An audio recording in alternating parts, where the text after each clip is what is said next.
Halo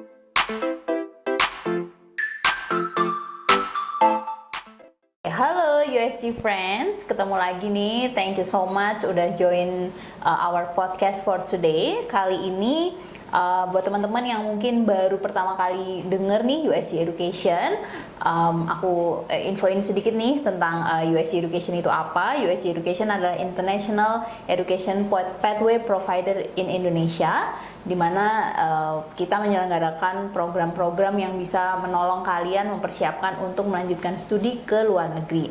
Apa aja sih program-program yang dimiliki oleh USG Education?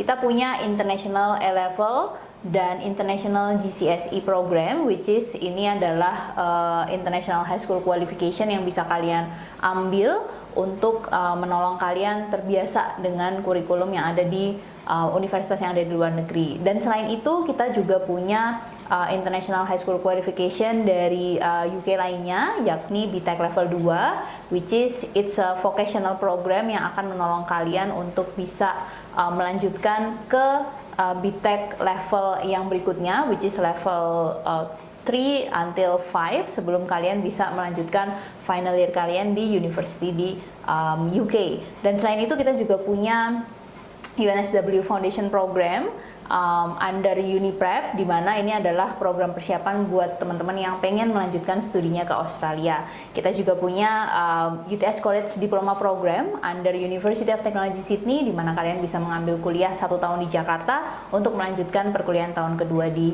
Sydney, Australia. Dan kita punya program paling baru, which is American Degree Transfer Program, di mana kalian bisa prepare untuk lanjut kuliah S1 di university yang ada di Amerika.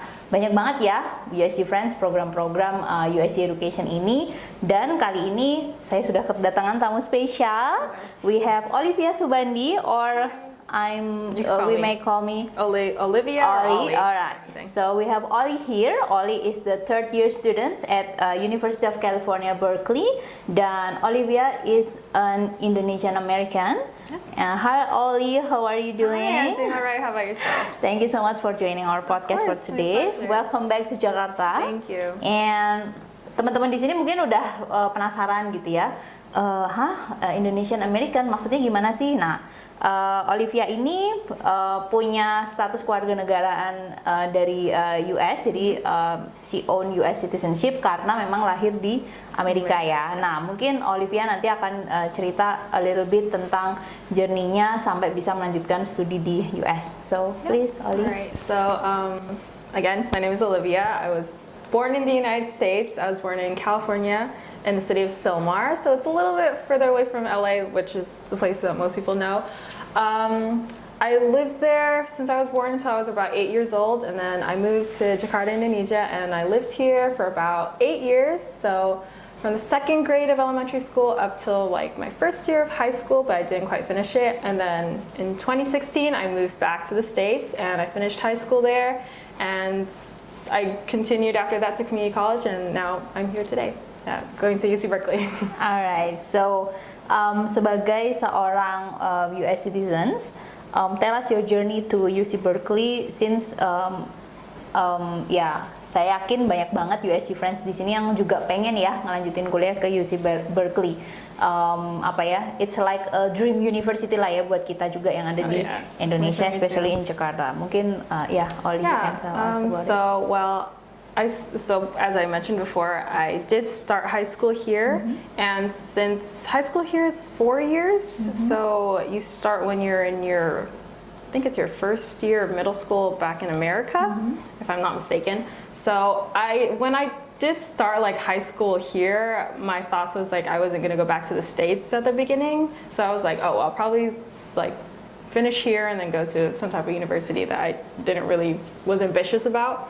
But then I ended up moving back, and even then when I moved back, I wasn't quite that ambitious as well to go to university, because I was like, oh, from my background to where I am now, it probably won't work out. But I did still try my best when I was in high school. I did pretty decent. Like I got a few good grades. Like I got straight A's at 1 year, and like it kind of decreased from them. That's why my motivation also kind of went down as well.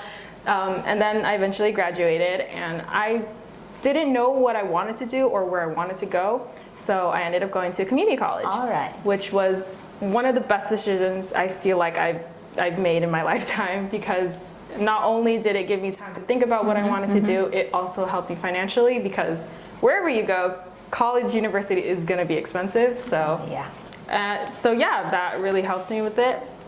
And then from there, I finally decided that I wanted to do, well, when I just entered community college, I decided I wanted to do nursing. But I found out that that's a very, very rigorous and hard major and like profession to get into. So that didn't really go for me. And since I wanted to do the nursing route, I ended up being in community college for around 3 years, which wasn't necessary at the time. But then I figured out that I wanted to do psychology, and so from then on, I was like, oh my god, psychology! This is something I really want to do. I really want to pursue. But then the pandemic hit, so that also kind of threw me off track, because I am not a person who could quite like learn virtually. So from then, I think I started my 3rd year of community college. My grades kind of plummeted a little bit. Not too bad, but they weren't where I wanted it to be. And so from then on, I was already discouraged. I was like, what is even the point of me applying to University of California? Like, I should just do a California State, or mostly just a California State. So I did apply for my backup school, which is the California State University Northridge, which is not too far from my home anyway. But I was like, might as well just apply to a few universities, like California universities. So I applied to University of San Diego, University of Riverside, University of Irvine, University of California, Los Angeles, and UC Berkeley. So I applied to 5 schools, and the more like prestigious schools like UCLA and UC Berkeley, they come out like really late, like in the the month of decision month, which I don't know why they do that. They just want to stress you out, I guess. But my first decision came out, which was Riverside. And I wasn't too surprised that I got in, because their acceptance rate is around 60% out of all the people who apply. So I was like, okay, I'm feeling quite good. I was like, okay, this is like something, this is an option. I could go here. And so, and I also got into California State University Northridge. So I was like, oh, I could go to either one of these. And then a few weeks later, I found out I got to University of California, Irvine. And I was like, oh my gosh, because that was around a 30-something percent acceptance rate. And I was like, oh my gosh, like I felt really good. Like I was like, I teared up, like I saw my acceptance letter, because like I never dreamt that I could get into this school. I was like, oh my god, I'm so excited! Like it's close to Disneyland. I'm like, oh, I'm gonna have so much fun. And then I think after that, Berkeley came out, and I think I woke up from a nap, and I was like, the alert came up that you have like a status update on your application portal, and I looked at it, and I didn't even read the whole thing. I just know how acceptance letters look like, so it'll say, we're sorry to inform you, or it would say congratulations. I looked at the first letter and it said C, and I just cried. I just screamed, and I was like, oh my god, like I cannot believe, because I think UC Berkeley, by the time that I checked it, had around a 17% acceptance rate. So out of thousands of kids, even smaller than another UC only a system. few thousand got in, and it's quite a prestigious school. So I was like, oh my god, I cannot believe this. So I was just like, from then on there, Berkeley was kind of the only thing in my head. And then a few weeks later, UCLA came out. That is the only school that I did not get acceptance to. Okay. Yeah, but then a few weeks later, San Diego came out. So I ended up getting into 4 schools out of the 5 that I applied to. And in ranking, Berkeley was the most prestigious, like academically, like rigorous, and like everything, all the accolades, they were all there. So end of the day, I chose Berkeley. It was between Berkeley and San Diego for quite a while, but I took a college campus tour at UC Berkeley, and I just fell in love with the campus and everything. So from then on there, I knew that it was my choice. But yeah. So once again, congratulations. Thank you. Olivia. Thank you so much. Have you started your 3rd year study? I will be starting in the fall. All right. Yes. This September? Yes. Yeah, okay. This August. Oh, August. All right. All right. So yeah. Tadi kalau misalnya kita dengerin gitu ya journey-nya Olivia, it's not that easy sebenarnya ya buat kita going to apply to university in the US, especially in the California, since the University of California has some location inside the California, but actually they has their own reputation. They have their own rank or national rank, and it depends on us whether we want to go to or apply to the Irvine or Berkeley or in the Los Angeles. So do you see that the community college helps you to prepare you to apply as a transfer student, or do you see that it must be easier if you are taking the ACT or SAT to prepare for the university? Yeah, I think definitely both have positives and negatives to both of them. There's nothing wrong with taking ACT, SATs, like trying to put yourself like ahead of everyone else. It is still a very competitive pool, not gonna lie.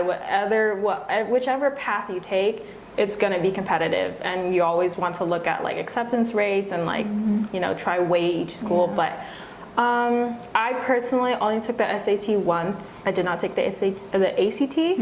I did pretty decent. I was not that confident in my scores, which also contributed to me not thinking I would get into a better university if I applied straight out of high school.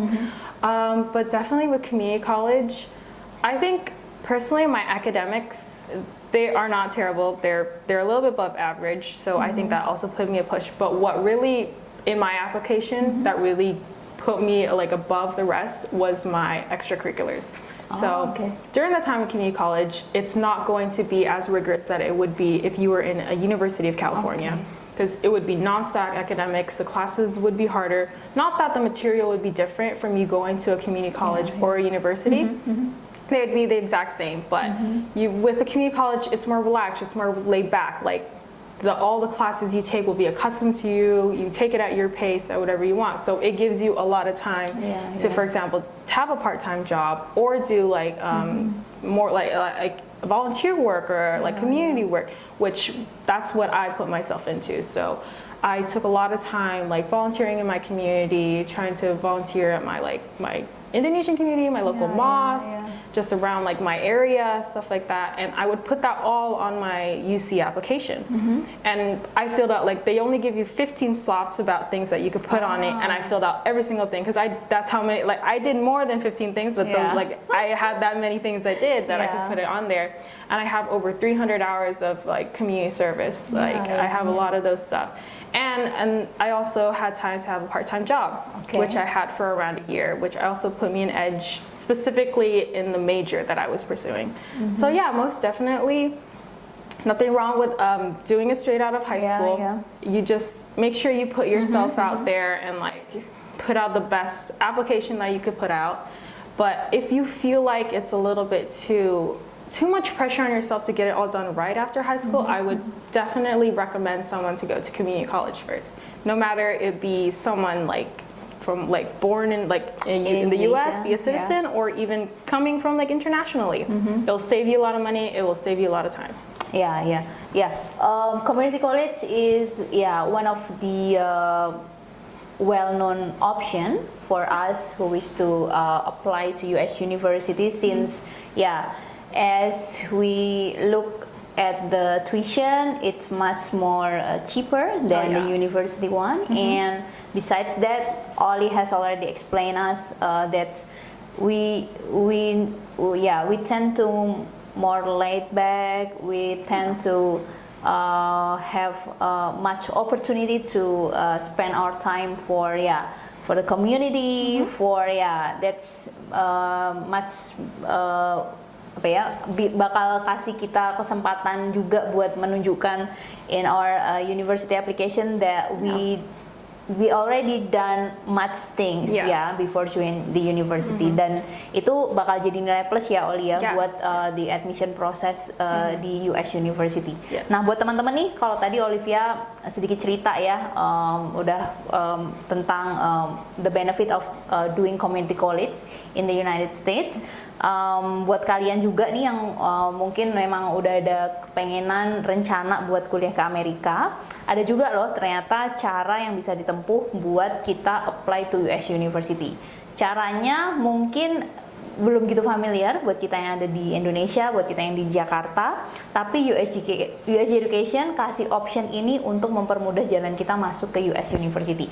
Apa sih option yang dikasih sama US Education? US Education sejak tahun 2020 menyelenggarakan program namanya American Degree Transfer Program, di mana kalian bisa jalanin program perkuliahan selama 1 tahun or even 2 tahun di Jakarta, dan kalian bisa melanjutkan 3 tahun atau 2 tahun sisanya di US University sampai kalian dapetin gelar bachelor.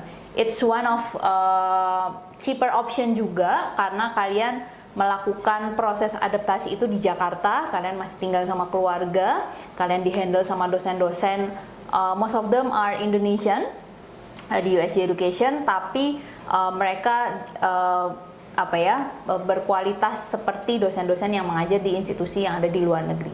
So buat teman-teman yang juga pengen ngerasain kuliah di Amerika tapi caranya lebih mudah, caranya bisa lebih deketin kalian sama keluarga, this is one of seamless transfer degree option, di mana kalian menjalankannya di Jakarta dulu. Dan US Education nih, Oli, we have 4 campuses, so actually you guys yang ada di BSD, kita punya kampus di sana. You guys in North Jakarta, kita punya 2 kampus, ada di Pantai Indah Kapuk dan di Kelapa Gading.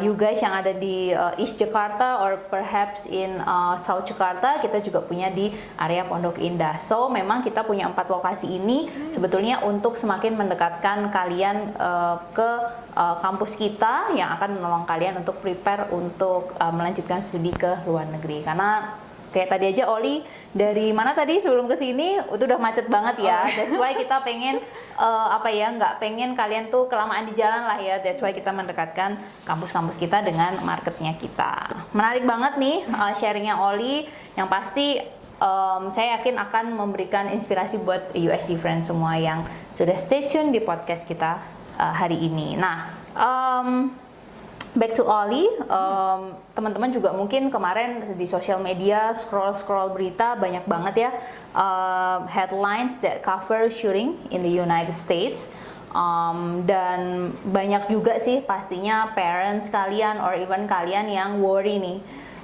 planningnya pengen ke US tapi kok lagi banyak kejadian yang kayaknya cenderung nggak aman ya. Nah, kita nanya nih ya ke Olia yang udah cukup lama juga tinggal di sana.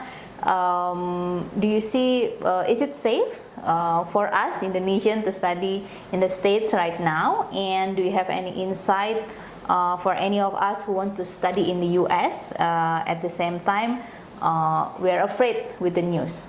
Do you have any ideas? Okay, well, about school shootings and mass shootings in general, it is quite like I do not know what's happening, why there's so many like school shootings and mass shootings are happening. It is because of like there's not enough gun control, in my opinion. I am a Democrat. Well, I identify as with the Democrat party, so I do align with their values on that. But well, I'm not going to get too deep into politics and all that because that's a whole other thing that is not quite necessary for right now. But for students in general, most universities, they do have protocols for such things. Most doors and windows in schools are like built for they're bulletproof. Like I think most windows are bulletproof and most doors can be barricaded in. Oh, okay. So, and they do have drills. Well, more drills are being given for students just for these situations, which is quite scary. But of course, taking precautions. All schools are taking precautions on this. They can't quite do anything other than restrict having like firearms on campus, because it does come down to the government and their gun control once again. So they're doing everything that they can. And in my lifetime, I've never been in a school shooting, but there has been a threat at my high school. I don't know if it was a joke or anything like that. So stuff like that does happen, but I've never had any incident like immediate like that to me or anyone around me. It might be because I'm in California and we're a little bit more like against guns than most states are in the US. So a lot of like mass shootings, they do happen more away from California, thank goodness. So It is a troubling thing. Of course, we're scared. I'm scared about it, but it's a little bit out of our control. But just know that schools are taking precautions for it. Teachers are doing their best as well, like professors. They have to be prepared for those type of things. So parents, maybe don't look at the news too much because especially just look at the things that are happening in the states or cities that your child is going to go, because if you keep looking at like mass media and like school shootings, they will influence you on being more scared about things. So just maybe vocalize your viewpoint to just where your child is, I guess. But yeah. So actually anything can happen everywhere, every time ya. Bahkan sebenarnya di dekat kita mungkin ya, di Indonesia nggak usah jauh-jauh, mungkin di Jakarta kejadian yang buruk pun bisa terjadi gitu ya. Tapi gimana government kemudian aparat bisa anticipate how do they cope with that situation if it were getting worse ya. Oke, jadi mungkin buat teman-teman dan Bapak Ibu nih mungkin yang join juga di podcastnya USC Education hari ini, buat yang worry tentang beberapa kejadian buruk di US mungkin bisa banyak-banyak share. Kita juga di sosial media kita selalu akan, or even di our webinar kita selalu akan mengundang alumni, students yang belajar di luar negeri untuk mereka bisa cerita sebetulnya is it safe buat kita atau anak-anak kita berangkat kuliah ke luar negeri, seperti itu ya. Jadi jangan terlalu fokus dengan berita yang jeleknya aja, tapi mungkin bisa fokus ke headline yang lain ya, mungkin job opportunities or kesempatan-kesempatan lain yang bisa didapat dengan kita mengirim anak-anak kita kuliah ke luar negeri. Oke? Nah, sekarang saya juga mau tanya nih sama Oli tentang job opportunities atau many opportunities yang bisa didapat dengan kita kuliah ke Amerika. Tadi Oli kan emang karena citizenship-nya dia US citizen, mungkin kita akan nanya sebenarnya kalau mahasiswa di sana gimana sih mereka menghabiskan waktu mereka, apakah mereka boleh doing part time job, ada batasannya nggak sih? Nah, could you please tell us? Yeah, of course. So when I was in community college, I had a part-time job. I think like because I have a legal status, it was easier for me to get a job. Okay. But there is like work studies at schools. I don't quite know how that transfers to like a transfer student. But I'm sure that if you are looking for a job opportunity, it will be there, either part-time, full-time, any type of field that you would want, especially like pertains to your major. They would have it at your university. So my plan is when I will be attending UC Berkeley, I'll be doing a work study. So my major specifically is psychology, and I want to minor in child development. So I might do something along those lines that have something to do with children, like either like work in a school or something on my campus, something like that. So yeah, they're pretty available to students if they're looking for it. Yeah, I forgot what else the other question was. Perhaps you also could tell us how most of the students spend their free time. Do they have picnics? Or I think what kind of activity? It depends on the school, most definitely. The school that I'm going to in the Bay, the weather is pretty nice. Sometimes it gets really, really cold, so I don't know if they spend that much time outside. But when they do, like during the summertime, during the spring, my campus is like really big on having like open green spaces. So yeah, there's a lot of places for like students to just like play on the lawn, study there, or like have a thing with their friends. Also, usually in most universities, they'll have a college town where it'll be dedicated to like a bunch of like shops and restaurants and cafes and stuff like that for students, and it's really close to campus. Sometimes it's like right next to campus. Like I know UCLA is also that way too. So yeah, there's like so many opportunities to like hang out with your friends, go see something, do something, eat somewhere. My university is also close to San Francisco, so it's public transportation is like very accessible, like especially for students. They're encouraged to take public transportation, so stuff like that you don't need to worry about. Also, social life on campus, so many clubs, so many like if you enjoy Greek life, like sororities or frats, they're there of course as well. And clubs, especially, I know that there's a thing called Permias. Persatuan Mahasiswa Indonesia. So yeah, they have it at Berkeley as well. I'm excited to join that in the fall. There's really everything for anyone. If you're looking for like a certain like identifying group, like with a culture or something like that, either if there's already one established, or you could even create one yourself, because I'm sure there'll be people who don't identify with it, or who are just curious to join. Will back you up on whatever you want to pursue. So jadi banyak banget nih option teman-teman buat kalian yang mungkin kayak aduh kuliah ke luar negeri jauh sama keluarga, nanti kalau homesick gimana. Banyak loh komunitas-komunitas teman-teman bangsa nih yang bisa kalian cari. One of them is Permias ya. Dan di university pun mereka mostly pasti punya klub-klub yang bisa mewakili sih kalian tuh punya minat atau interest seperti apa gitu. Jadi teman-teman bisa bisa tune in nih sama teman-teman yang punya kesamaan minat, punya kesamaan hobi, punya kesamaan interest. Jadi no worries buat teman-teman yang mungkin berpikir kayak kuliah di Amerika jauh banget. Terus tadi ya mungkin beberapa pemberitaan kayak negatif gitu ya, tapi sebetulnya kalau kita explore lebih lanjut mungkin kita akan bisa melihat sisi positif dari dengan kita doing study overseas, especially in the United. Oke, nah teman-teman, Oli kan dia sebelum akhirnya pindah high school lagi ke US, dia kan sempat lama tuh ya di Jakarta dari SD sampai awal-awal tuh ya dia masuk ke SMA. Nah, saya mau nanya nih teman-teman, so always how do you adapt to US high school? Because you already 8 years studying in Jakarta, and then you move again to the United States.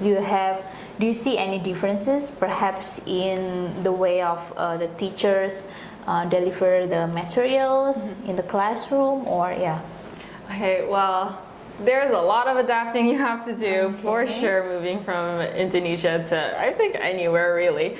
But one of the things that really stuck out to me was the food. Get ready for some really bland food, like salt and pepper at most. Like that's like here, like you're used to such like the flavorful, like such strong flavors and everything. But no, there you got to be ready for some bland stuff. Bring your own hot sauce. That's one of the things I did. I brought my own hot sauce from home to eat with anything there. Also, there's no canteen. So it's a cafeteria, but it's like one thing, everyone gets the same thing. That was for high school. In college, you get a variety of anything that you want. But for like classroom, like in a classroom setting, I don't know if it's because I went to a negeri school when I was here, so it would be each class would be you'd be in the same grade and you know all that. But when I went to school in America, like the first thing I know is like I'm sitting next to a freshman and a senior next to me, and I'm like, but I'm a sophomore, and so it like that senioritas that they have here out the window when you're there. Like you will be sitting next to anyone, everyone, like, and it doesn't even matter. Like there's none of that. Like everyone is the same. We're on the same. So perhaps they have just like a moving class. Just take subjects according to your interest. Yes, yeah. It's totally different with the Indonesian one, right? Yes, it is. Like here, you have to take 12 classes, and like you have to take those 12 classes, which is it's a whether little you bit like it or not. Yes, and it's quite a shock to go to somewhere where I think max you take like 6 classes in a day. It'll be the same classes, but like with the same people, but. Again, it'll be like different grades and everything. Everyone will be in it. But yeah, those are one of the things. Also, teachers super laid back. I know they're not allowed to, but some teachers do cuss when they're in classes because they're that laid back with their kids. But usually the ones who are like that are the ones who are like a little bit more closer to their students, who want to like make that effort to like get to know you more. We're here.